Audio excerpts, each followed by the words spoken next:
जिस दिन से हमारी सरकार 15 दिसंबर को हमारी सरकार ने शपथ ली थी, हमने उस संकल्प पत्र पर काम प्रारंभ करना 15 दिसंबर से किया है। हमारे अध्यक्ष जी जिक्र कर रहे थे पेपर लीक की, किस तरह से हमारे किसान के बेटे के साथ धोखा दिया। 19 पेपर में से 17 पेपर लीक करने का काम किया। 200 के लगभग वो पेपर नकल वाले आज जेल की सलाखों के बंदे, ये हमारी सरकार ने करके दिखाया है। हमारी कैबिनेट ने एक साथ 90,000 वैकेंसी निकाली है और उनको निकालते हुए उनको मंजूरी देने का काम किया है। 60,000 चतुर्थ श्रेणी कर्मचारी के रिक्त स्थान थे जो हमने निकाले हैं। क्या वो 10 महीने के थे क्या? अरे वो 60,000 पद क्या 10 महीने में खाली हो गए क्या? मैं युवाओं से कहना चाहता हूं, चिंता मत करिए, तैयारी करिए, जगह अभी और भी निकलेंगे। 11 महीने पहले हमारी सरकार आई थी, आपके बीच में हमारा संकल्प पत्र लेकर के हम आए थे और हम संकल्प पत्र लेकर के आए थे।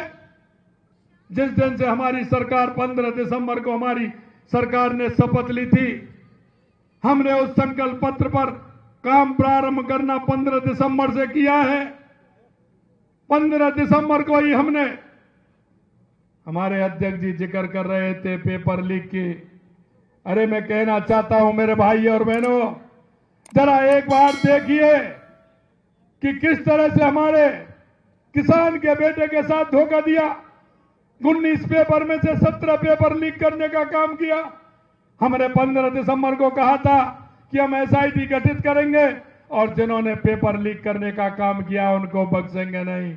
और आप देख रहे हो आज 200 से लगभग 200 के लगभग वो पेपर नकल वाले आज जेल की सलाखों के बंदे, ये हमारी सरकार ने करके दिखाया है। यही नहीं मेरे भाई और बहनों, मैं आपसे कहना चाहता हूं, किसने मना किया था?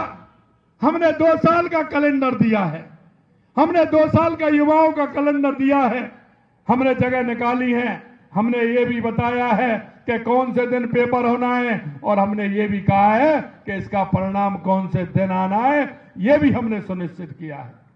हमारी कैबिनेट ने एक साथ 90,000 वैकेंसी निकाली है और उनको निकालते हुए उनको मंजूरी देने का काम किया है।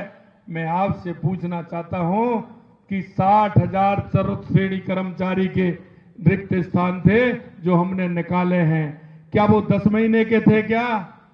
अरे वो 60,000 पद क्या 10 महीने में खाली हो गए क्या? ये कब से खाली थे?